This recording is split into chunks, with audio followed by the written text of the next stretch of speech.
In pre-modern Europe, childbirth was a fraught and dangerous process, and a woman's ability to survive it was far from assured.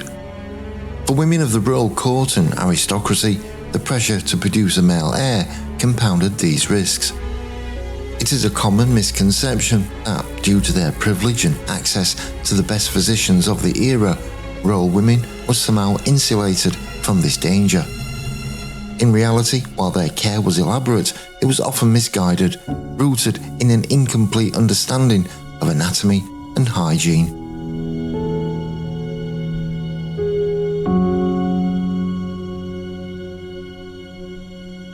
The general risk of dying in childbirth was significantly higher in the past than it is today.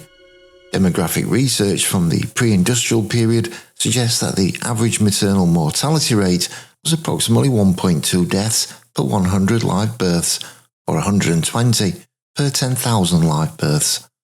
While this does not align with the widespread belief that 1 in 3 women died in their childbearing years, the accumulated risk over a woman's lifetime, particularly for those who had multiple children, was substantial.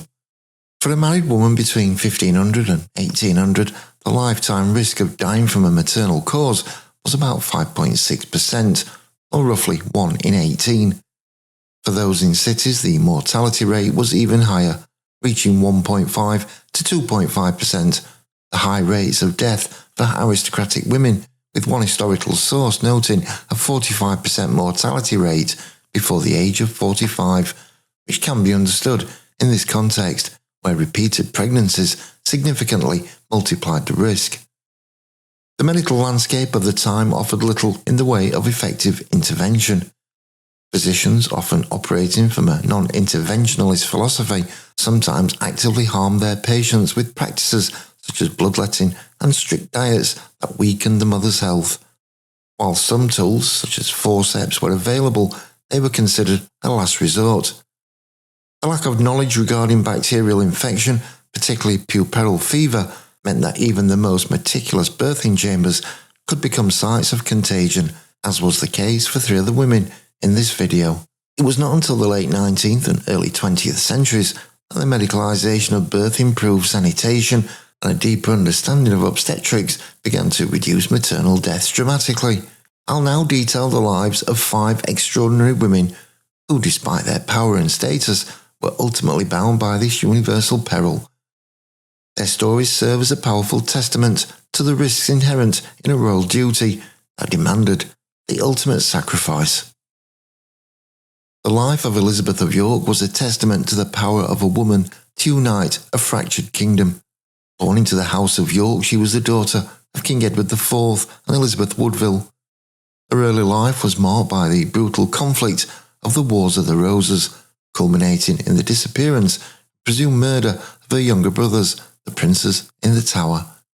Following the victory of Henry Tudor at the Battle of Bosworth Field, a pivotal alliance was forged. Henry, from the rival Lancastrian line, understood that his claim to the throne was tenuous and that his marriage to Elizabeth, as the preeminent Yorkist heiress, was a political necessity. Their union in 1486 was a masterstroke that symbolically ended the Civil War, laying the foundation for the new Tudor dynasty. Her presence at court provided a vital link to the Yorkist past, which appeased those who remained loyal to her family. Elizabeth's primary role was to reduce heirs to secure this fragile new dynasty. She fulfilled this duty with great success, bearing Henry VII 8 children in 17 years, and while only 4 survived to adulthood, the survival of her sons, Arthur and Henry, the future Henry VIII, was paramount to the dynasty's future. On February 11, 1503, Elizabeth gave birth to her 7th surviving child, a daughter named Catherine, at the Tower of London. The birth occurred suddenly, but tragically, Elizabeth did not recover from the ordeal. On her 37th birthday, just a few days after the birth, she succumbed to what was likely a postpartum infection known as childbed fever or puerperal fever. Her infant daughter also died shortly thereafter. The more babies a woman bore, the greater the risk of sickness or death, and Elizabeth's prolific childbearing likely contributed to her untimely demise. The death of Elizabeth of York was a devastating blow to the new king. Henry VII, known for his political pragmatism, was entirely prostrate with grief. He privily departed to a solitary place, and would no man should resort unto him. When he finally emerged, chroniclers noted that his hair had turned white, and his face was marked with deep lines of sorrow. The loss was compounded by the fact that her death followed that of their eldest son Arthur less than a year prior. This double tragedy left the dynasty's future resting entirely on the shoulders of their surviving son, the young Henry. The depth of Henry VII's grief was so profound that he never remarried.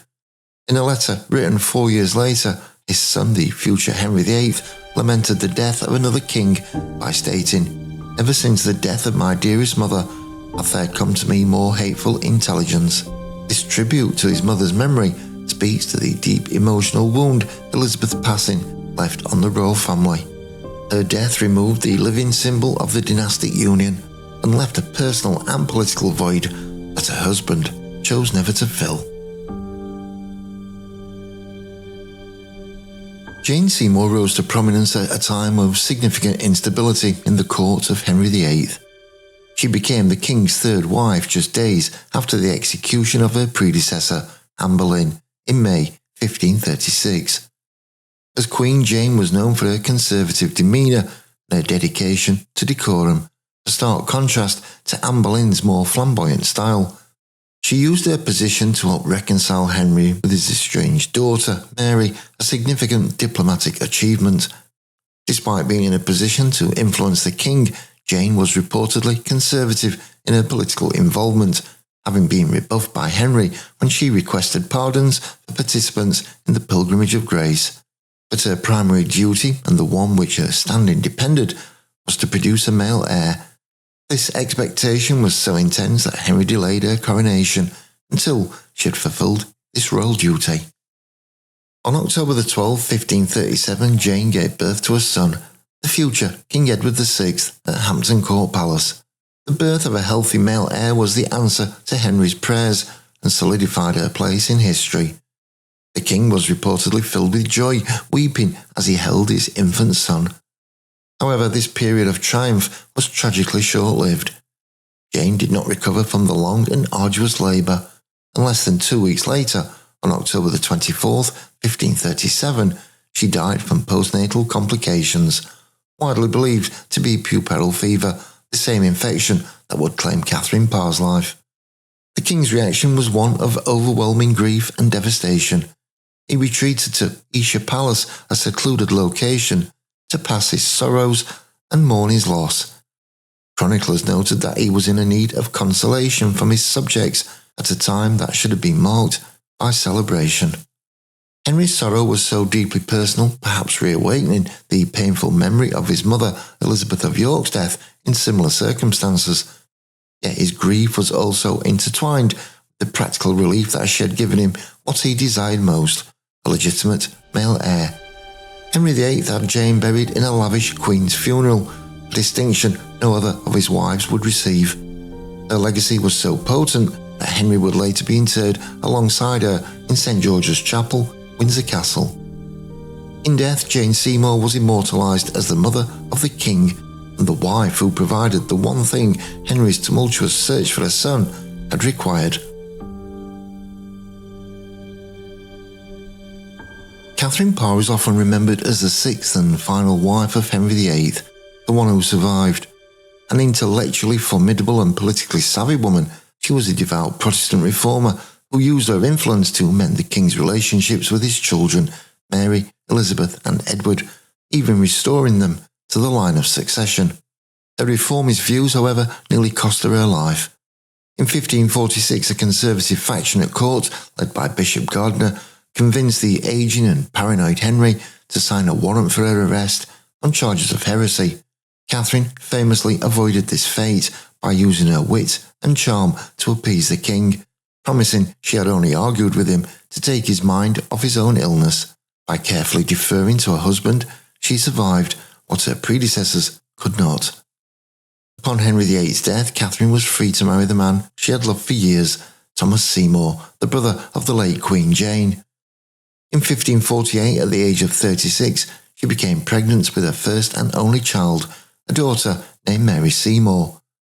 The birth occurred on August the 30th at Sudley Castle, the home she shared with her new husband. But joy turned swiftly to tragedy, and Catherine contracted puerperal fever. This deadly postpartum infection was a common cause of death for women in the Tudor era due to poor hygiene, and she died just 6 days after the birth, on September the 5th, 1548. Catherine Parr's story, however, did not end with her burial. Her body, hastily wrapped in wax linen and placed in a lead coffin, was quietly interred in the chapel at Sudley Castle. For centuries, the memory of Henry VIII's final queen faded, but her remains would become the subject of a macabre and unsettling saga. In 1782, her coffin was rediscovered, and over the following decades was repeatedly exhumed by curious onlookers and souvenir hunters. Her body was reportedly so well preserved by the waxed cloth that her skin remained white and moist, and her hair, nails and flesh were still intact. This state of preservation turned her final resting place into a grim tourist attraction. In a final indignity, her remains were later found buried upside down in a makeshift grave. The bizarre saga only ended in 1861, when Catherine was finally reinterred in a proper neo-Gothic tomb at the restored St Mary's Chapel at Sudley. Her posthumous ordeal reveals a societal obsession with royal relics and a tragic lack of respect for the physical remains of a woman who had, in life, miraculously survived a tyrannical king, only to meet a final, haunting fate at the hands of history itself.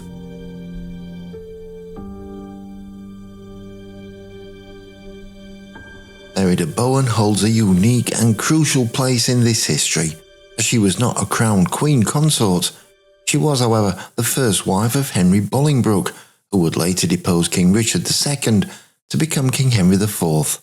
Despite never holding the title of queen, her immense importance to the House of Lancaster, particularly as the mother of the future King Henry V, makes her a vital figure in the dynastic history of England. Mary was a significant heiress, and her marriage to Henry Bolingbroke was a political union brokered by her aunt. Their marriage, which was prolific and seemingly affectionate, produced 6 children who survived to adulthood, including the famous Henry V.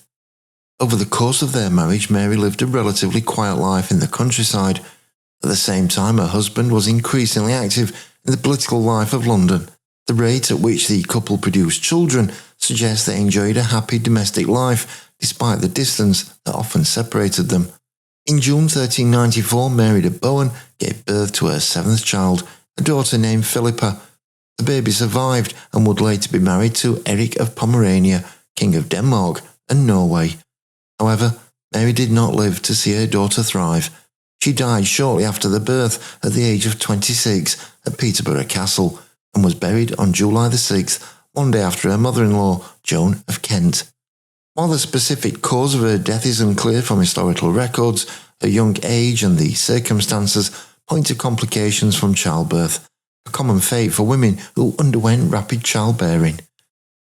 Mary's death occurred 5 years before her husband became king.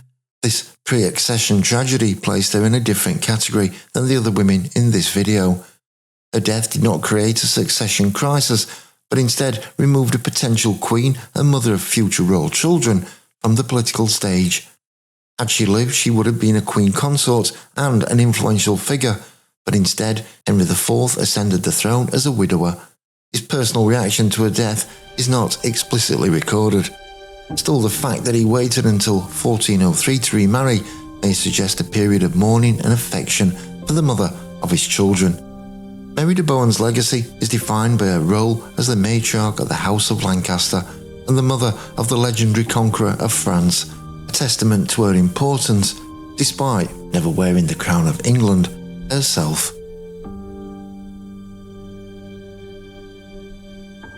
The death of Princess Charlotte of Wales was a calamity that shocked the British nation and had far-reaching consequences for the monarchy and medical science. As the only legitimate grandchild of the aging King George III and her father, she was expected to be the natural successor to the British throne. Her immense popularity and her marriage to Prince Leopold of Saxe-Coburg and Saalfeld in 1816 captivated the public imagination, and her pregnancy was met with widespread hope for a secure royal future. She was a healthy and robust young woman at the beginning of her pregnancy. Her labour began on November the 3rd, 1817, and it quickly became a prolonged and tortuous ordeal that lasted for over 50 hours. Her physician, Sir Richard Croft, a prominent figure of the era, adhered to the non-interventionist school of obstetrics despite his accurate diagnosis of a breech birth. He refused to use forceps or administer any pain medication during the prolonged labour, and in a further instance of misguided care, he had prescribed her a regimen of bloodletting and a strict diet for months prior, practices that weakened her health. After a grueling 2 days, Princess Charlotte delivered a stillborn son, whose head was too large for her pelvis and had been in a sideways position.